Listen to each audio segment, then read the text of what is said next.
The amber liquid burned as it slid down Detective Marcus Kane's throat, but it did nothing to wash away the bitter taste of failure. 3 weeks. 3 weeks since Vincent Cross had been found dead in his luxury suite aboard New Haven Station, and Marcus was no closer to solving the case than he'd been on day one. He set the glass down on his desk with more force than necessary, the sound echoing through his cramped office. The holographic crime scene photos flickered above his workspace, casting eerie blue shadows across the accumulated case files. Vincent Cross, arms dealer and black market kingpin, lay sprawled across imported marble flooring, 3 precise laser wounds through his chest. No weapon. No witnesses. No leads worth following. Marcus ran his fingers through his dark hair, now showing more gray than he cared to admit. At 42, he'd seen enough death to fill several lifetimes, but this case gnawed at him differently. Cross had enemies throughout the galaxy, yet somehow his killer had vanished like smoke in the recycled air of the station. The door chime interrupted his brooding. "Enter," he called, not bothering to look up from the files scattered across his desk. The door slid open with a soft hiss, and the scent hit him first, something exotic and intoxicating, like rare spices mixed with night-blooming flowers. Only then did Marcus raise his eyes, and his breath caught in his throat. She was stunning in a way that defied easy description. Her skin held a subtle lavender hue that seemed to shimmer under the office lights, and intricate silver markings traced delicate patterns along her neck and temples. Long, platinum hair cascaded over her shoulders in waves that seemed to move with their own rhythm. Her eyes were the most striking feature, deep violet with flecks of silver that sparkled like distant stars. She wore a form-fitting black ensemble that emphasized her graceful curves while maintaining an air of sophistication. Everything about her spoke of elegance and danger in equal measure. "Detective Kane," she said, her voice carrying a melodic quality with an accent he couldn't quite place. "I am Zephyra Velnari. I believe you need my assistance." Marcus leaned back in his chair, his hand instinctively moving closer to his holstered weapon. Beautiful aliens didn't just walk into his office offering help, not without wanting something in return. "And what makes you think I need assistance, Miss Velnari?" She smiled, revealing teeth that were just a shade too perfect. "Because Vincent Cross's killer has been watching you flounder for 3 weeks, and you're running out of time before the case goes cold permanently." The bluntness of her statement hit him like a physical blow. "You seem to know a lot about my investigation." "I know many things, Detective." Zephyra moved further into the room, her steps silent and fluid. "I know that your security footage conveniently malfunctioned during the exact window of the murder. I know that your 5 primary suspects all have alibis backed by witnesses who are either lying or have been compromised. And I know that you've been having nightmares about failing to solve this case." Marcus's eyes narrowed. "How could you possibly know that?" "Because I can smell it on you," she said simply. "Fear, frustration, and the particular scent of sleep deprivation. My people, the Sensori, have olfactory capabilities that far exceed those of any other known species. We can detect emotional states, deception, and even trace chemicals from events that occurred weeks ago. You can smell lies. Among other things."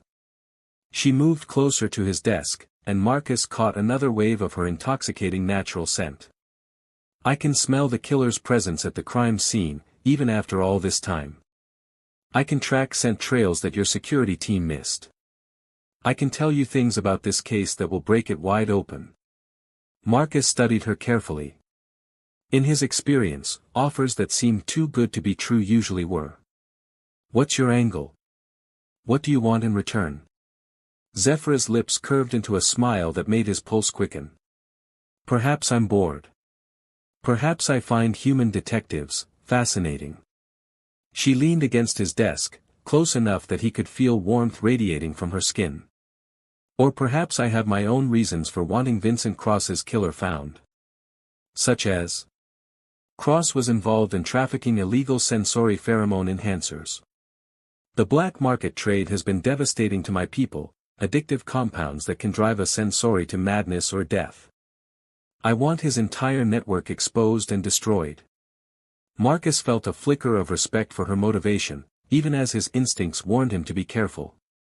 Why not take this to station security? They have more resources than a single detective. Because station security has been compromised, Zephyra said, her playful demeanor suddenly turning serious. Someone with significant influence has been protecting Cross's operations. Someone who's been watching your investigation very closely. The implication sent a chill down Marcus's spine. He'd suspected corruption, but having it confirmed was something else entirely.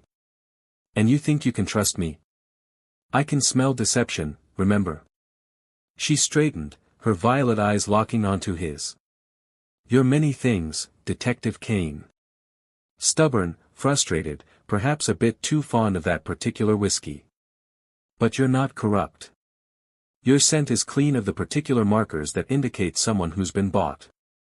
Marcus considered her words. He was desperate, true, but desperation could lead to poor decisions. On the other hand, he'd been spinning his wheels for weeks with nothing to show for it. If I agree to work with you, there are ground rules. This stays professional. No games, no manipulation, and full disclosure about anything that might be relevant to the case. Zephyra's smile widened. Of course, Detective. Though I should mention that maintaining professional distance might prove challenging. Why's that? Because human males emit particularly appealing pheromones when they're focused and determined. And you, Detective Kane, smell absolutely intoxicating when you're working a case. Marcus felt heat rise in his cheeks. Miss Velnari. Zephyra, she corrected. And I'm simply being honest. My people value honesty above most other virtues. I find you attractive, Detective. But I also need your help to bring down the people who've been poisoning my species. The question is, can we work together despite the attraction, or because of it? Marcus stood, reaching for his coat. Every instinct screamed that he was making a mistake, but something about Zephyra's straightforward approach appealed to him. She wasn't trying to hide her agenda or manipulate him with false charm. In his experience, that was rarer than it should be. The crime scene first, he said, settling his hat on his head. If you can really smell things others can't, that's where we start. Excellent. Zephyra moved toward the door, then paused. Detective? Your scent just changed. Are you nervous about working with me, or excited? Marcus met her gaze steadily. Both. Her laugh was like music, rich and warm. Good. In my experience, the best partnerships begin with a healthy mix of both. As they left his office together, Marcus couldn't shake the feeling that his carefully ordered world was about to become much more complicated. But for the first time in weeks, he felt hope stirring in his chest. Maybe, just maybe, Zephyra Velnari was exactly what he needed to solve this case. The question was whether he'd survive the experience with his heart intact. The transit pod hummed softly as it carried Marcus and Zephyra toward the commercial district of New Haven Station. Marcus stared out at the bustling marketplace visible through the transparent steel viewport, his mind still reeling from what they'd discovered at the crime scene. 3 distinct scents, Zephyra had confirmed, her eyes closed as she'd moved through Vincent Cross's luxury suite like a phantom. Cross was terrified when he died. His killer was calm, professional. But there was someone else there, someone who was conflicted, torn between duty and conscience. Now they were heading to question Tobias Reed, an import merchant whose business dealings with Cross had surfaced in the financial records. Reed's shop, Stellar Imports, occupied prime real estate in the station's main commercial hub. Tell me about this merchant, Zephyra said, her violet eyes studying Marcus's profile. What does your instinct say about him? Marcus considered the question. Clean record, established business, respected in the merchant community. On paper, he's exactly what he appears to be, a successful trader specializing in rare goods from the outer systems. But Cross didn't deal with legitimate merchants. Not unless they had something he needed badly enough to risk exposure. The pod docked smoothly, and they stepped out into the controlled chaos of the marketplace. Vendors hawked their wares in a dozen different languages while shoppers from across the galaxy browsed everything from exotic foods to advanced technology. The air was thick with a mixture of scents that made Zephyra wrinkle her nose. Overwhelming? Marcus asked, noticing her discomfort. It's like trying to listen to a symphony while standing inside the orchestra, she replied. Give me a moment to filter through it all. Stellar Import sat nestled between a Rigelian textile shop and a zero-G hydroponics supplier. The storefront was tastefully decorated with displays of unusual artifacts and rare minerals. Through the transparent aluminum windows, Marcus could see a tall, lean man with sandy brown hair arranging items on a shelf. That's Reed, Marcus said. Tobias Reed, age 34, originally from the Terra colonies. As they approached the entrance, the door chimed softly. Tobias looked up from his work, offering them a practiced smile that faltered slightly when he saw Marcus's detective badge. Detective Kane, isn't it? Tobias said, his voice carrying a slight colonial accent. I heard you might want to speak with me about Vincent Cross.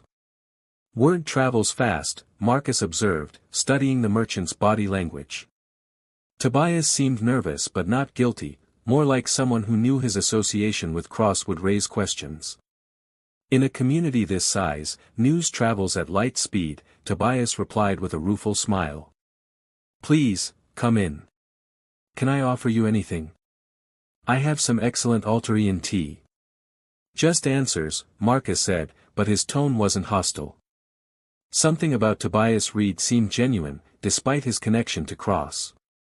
Zephyra moved through the shop with fluid grace, her fingers trailing over various artifacts while her enhanced senses analyzed the environment. You have exquisite taste, she commented. These pieces, they tell stories. Tobias's eyes followed her movement, and Marcus caught a flicker of something, not attraction exactly, but a kind of recognition. You're sensori, Tobias said. I can tell by the way you're examining things. You're not just looking, you're experiencing them. You know my people? Zephyra asked, surprised. I've done business in the sensory systems. Beautiful worlds, and the most honest people I've ever met. They say a sensori can't tell a lie without everyone knowing it. Not exactly true, Zephyra said with a smile. We can lie, we just choose not to. Deception leaves an unpleasant residue. Marcus watched this exchange with interest. Tobias seemed more relaxed now, as if Zephyra's presence had put him at ease. Mr. Reed, I need to know about your business relationship with Vincent Cross. Tobias's shoulders sagged slightly. I was afraid you'd ask about that. Look, detective, I know how it looks. Cross wasn't exactly known for keeping respectable company. But he had access to things I needed for my more specialized clients. Rare crystals, ancient artifacts, items that are difficult to obtain through conventional channels. Illegal items? Marcus pressed. Not illegal, Tobias said quickly. Just restricted. Items that require special permits, cultural exchange licenses, that sort of thing. Cross could expedite the paperwork. Zephyra had stopped near a display case containing what appeared to be crystalline formations. These are beautiful, she said. Where did you acquire them? Those are Mindari memory crystals, Tobias explained, moving closer to her. They're not functional anymore, just decorative. The Mindari stopped making them centuries ago when they developed natural telepathic abilities. You know a great deal about alien cultures, Zephyra observed. It's necessary in this business. Understanding a culture helps you understand the true value of their artifacts. At that moment, the shop's door chimed again. Marcus turned to see a figure entering that made him do a double-take. She appeared human at first glance, but something about her movement was too graceful, too fluid. Her hair was an impossible shade of deep blue-black, and her eyes were solid silver with no visible pupils. Tobias, she said, her voice carrying an odd harmonic quality. I sense distress. Are you? She stopped mid-sentence as she noticed Marcus and Zephyra. Nixa, Tobias said, and Marcus caught the way his voice softened when he spoke her name. These are Detective Kane and... I'm sorry, I didn't catch your name. Zephyra Velnari, she supplied, studying the newcomer with obvious fascination. I am Nixa Starweaver, the woman said, inclining her head gracefully. I apologize for the interruption. I was passing by and sensed. She glanced at Tobias with obvious concern. You're telepathic, Marcus said. It wasn't a question. Empathic, primarily, Nixa corrected. I sense emotions rather than thoughts. It's a common ability among my people, the Mindari. Marcus felt pieces clicking into place. The same Mindari who created those memory crystals. The very same, Nixa confirmed. Though I must say, it's unusual to see genuine artifacts in a commercial setting. Most of what's sold as Mindari crystals are clever forgeries. These are authentic, Tobias said quietly. Nixa verified them for me. The way he said it, the protective note in his voice, told Marcus everything he needed to know about the relationship between the merchant and the empath. How long have you two known each other? 6 months, Tobias answered. Nixa came to the shop looking for a specific type of crystal, one that might help amplify her people's natural abilities. We've been working together ever since. Working together, Marcus repeated. Is that what we're calling it? Nixa's silver eyes widened slightly, and a faint blush colored her cheeks, an oddly human response that made her seem more relatable. Detective, I sense you're looking for deception, but there is none here. Tobias is exactly what he appears to be, a good man trying to make an honest living in complicated circumstances. And what about his relationship with Vincent Cross? That troubles him greatly, Nixa said, her voice taking on a distant quality as she focused on reading Tobias's emotional state. He regrets ever dealing with Cross, but he felt he had no choice. Someone he cared about needed specialized medical treatment that required rare compounds. Cross could provide them quickly, no questions asked. Marcus looked at Tobias, who was staring at the floor. Someone you cared about? My sister, Tobias said quietly. She was dying of Neridian fever on a colony world with limited medical facilities. The standard treatments weren't working, and the experimental drugs she needed were tied up in bureaucratic red tape. Cross could get them to her in days instead of months. Did she survive?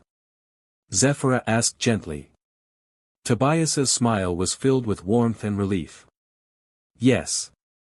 She's fully recovered now, married to a terraforming engineer on Kepler Prime. But I'll always owe Cross for that, even if he was a bastard in every other way. Nixa moved closer to Tobias, her hand finding his. Marcus noted how naturally the gesture came, how Tobias's tension seemed to ease at her touch. Tobias carries guilt about associating with Cross, she explained. He knows Cross was involved in terrible things, but he can't regret the choice that saved his sister's life. Can you sense if he's hiding anything else? Marcus asked. Nixa's expression grew thoughtful as she focused on Tobias. Her silver eyes seemed to shimmer as she delved deeper into his emotional landscape. Pain, she said softly. Old pain, carefully buried. Loss, loneliness, and love. She looked at Tobias with such tenderness that Marcus felt like he was intruding on a private moment. Nixa, Tobias said, his voice rough with emotion. You've been alone for so long, she continued, her voice barely above a whisper. Carrying burdens that weren't yours to bear, taking care of everyone but yourself. I'm fine, Tobias protested, but his voice lacked conviction. No, you're not, Nixa said firmly. And you don't have to be. Not anymore. Marcus cleared his throat, feeling the need to interrupt before the moment became too intimate. Mr. Reed, when was the last time you saw or spoke with Cross? 3 days before he died, Tobias answered, pulling his attention back to the detective with visible effort. He wanted to discuss a potential deal involving some Andromedan relics. I turned him down, I was trying to distance myself from his operations. How did he react to that? He wasn't happy, but he didn't threaten me or anything. Cross was smart enough to know that forcing people to work with him was bad for business. Zephyra had been quietly observing throughout this exchange, her enhanced senses analyzing the emotional undercurrents in the room. "Detective," she said, "I believe we have what we need here." Marcus nodded, pulling out a business card. "Mr. Reed, if you think of anything else that might be relevant, please contact me immediately. And I'd advise you to be careful. Cross's associates might not be as understanding about your decision to distance yourself." "I'll keep that in mind," Tobias said, accepting the card. As they prepared to leave, Nixa spoke up. "Detective, may I ask what you hope to accomplish by finding Cross's killer?" "Justice," Marcus replied simply. "And if that justice puts other innocent people at risk?" It was a pointed question, and Marcus could sense there was more behind it than simple curiosity.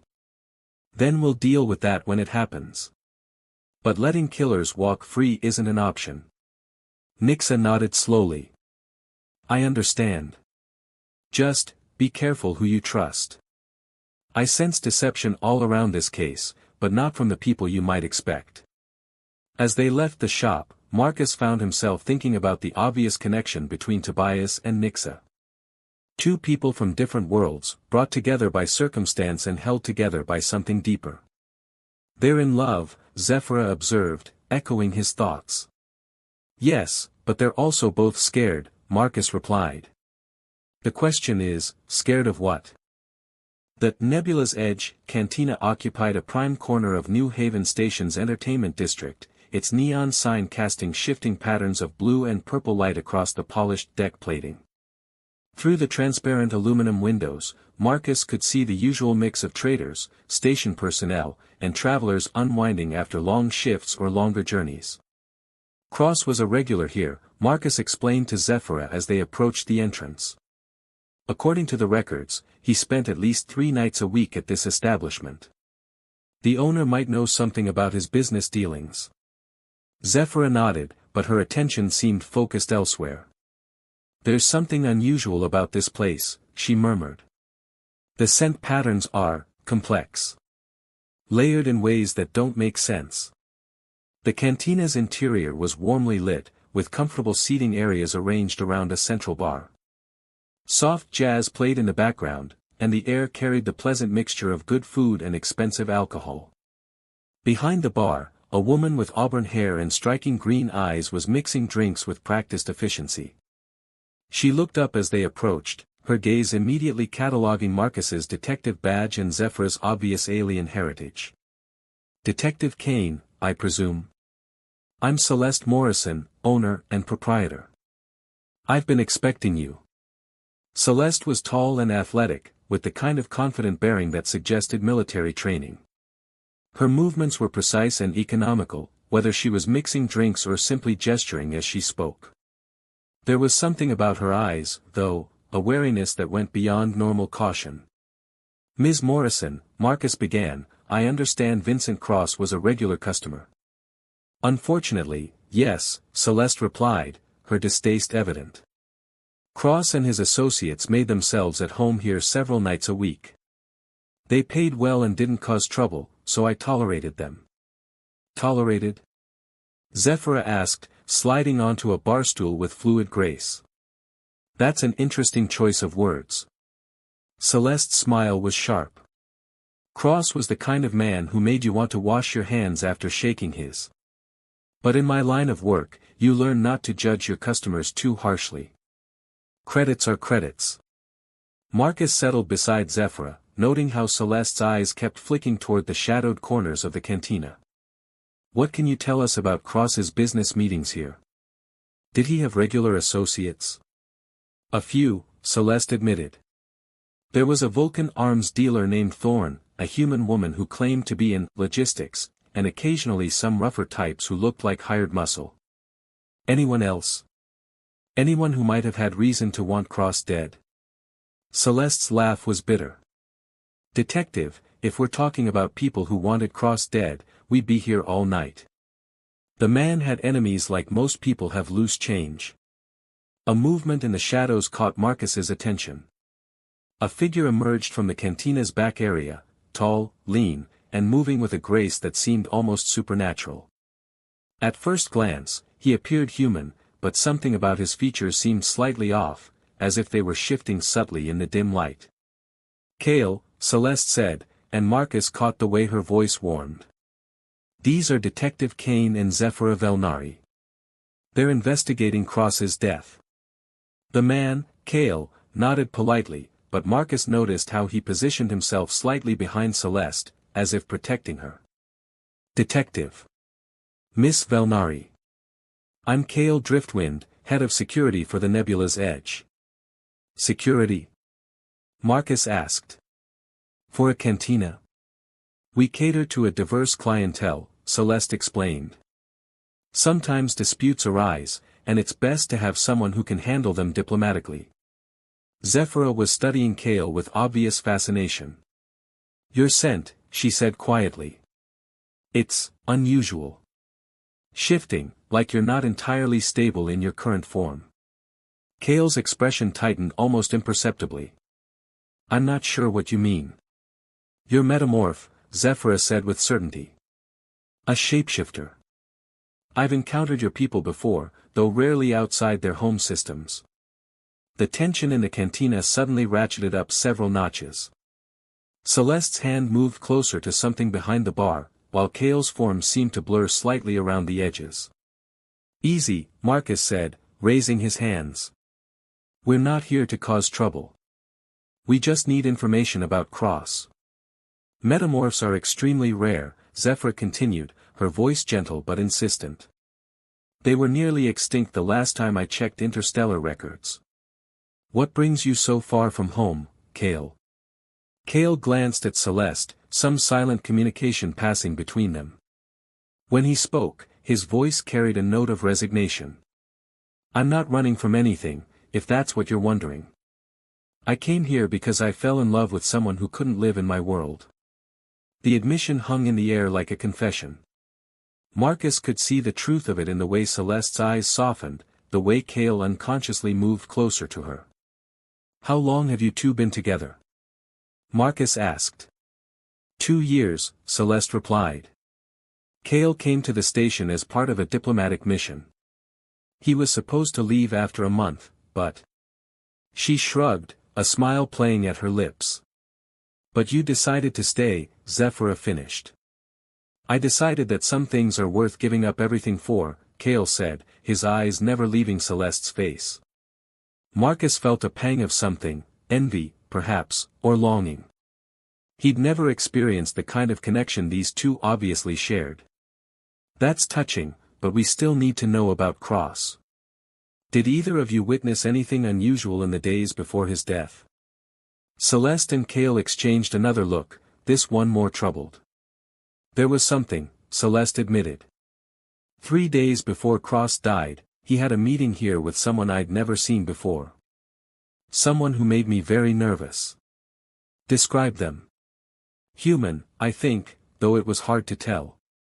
They wore a hooded cloak and sat in the darkest corner of the cantina. But there was something wrong about them. The way they moved, the way they spoke. Even their scent was off." "Off how?" Zephyra asked, leaning forward. "Like they were trying too hard to appear human," Kale said. "As a shapeshifter, I'm sensitive to that kind of deception. This person was definitely not what they appeared to be." "What did they discuss?" "I couldn't hear much," Celeste said. "But Cross seemed agitated afterward. He kept looking over his shoulder, checking his personal communicator obsessively. Whatever they talked about, it scared him." "And you're sure you'd never seen this person before?" "Positive," Kale said. "But I got the impression they knew everything about Cross. His habits, his business, his weaknesses. They'd been studying him." Marcus made notes on his data pad. "Anything else? Any detail, no matter how small?" Celeste hesitated.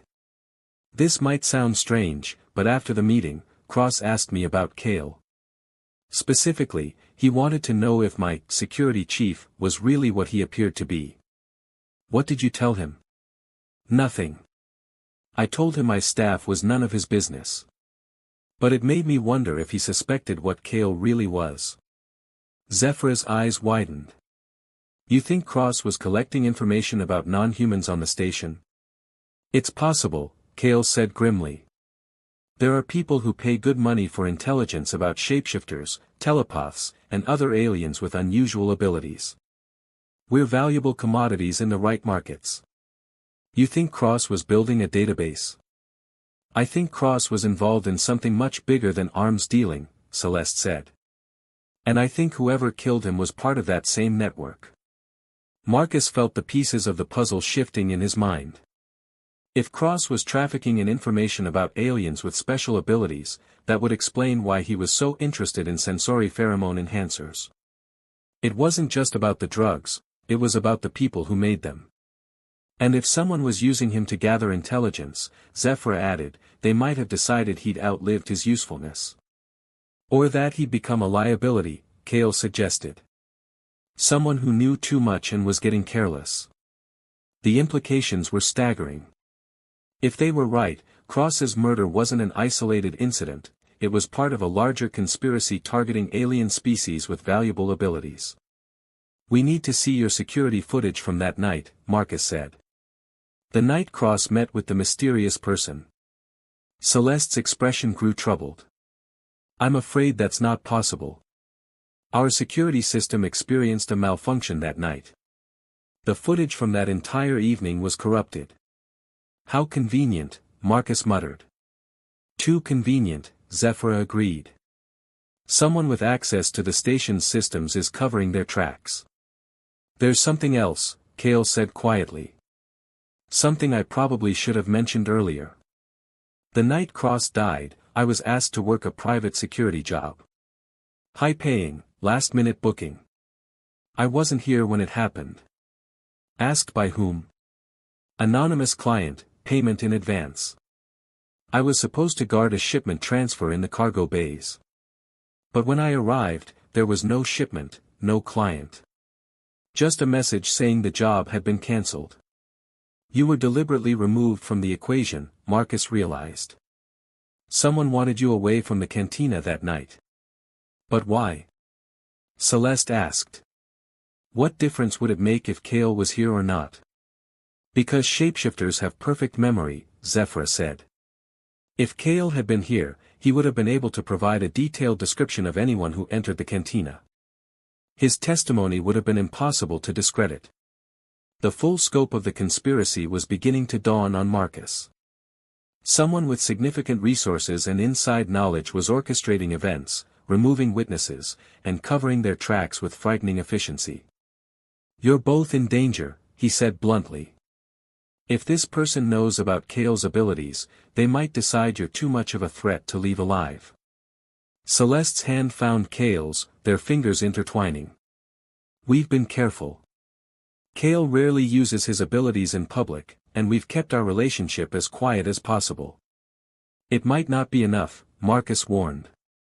Whoever we're dealing with has resources and connections throughout the station. They've been planning this for a long time. Then what do you suggest? Kale asked. Marcus considered their options. For now, stay alert and stay together. Don't go anywhere alone, and if anything seems suspicious, contact me immediately. We're going to find this killer, but we need to be smart about it. As they prepared to leave the cantina, Celeste called out to them. Detective? Be careful who you trust. In my experience, the most dangerous enemies are the ones who appear to be your friends. Outside in the corridor, Zephyr was quiet for a long moment. They're scared, she finally said. Both of them. But not for themselves, for each other. Love makes you vulnerable, Marcus replied. It gives you something to lose. It also makes you stronger, Zephyr countered. They'll fight harder to protect each other than they ever would to protect themselves. Marcus glanced at her, struck by the certainty in her voice. You sound like you speak from experience.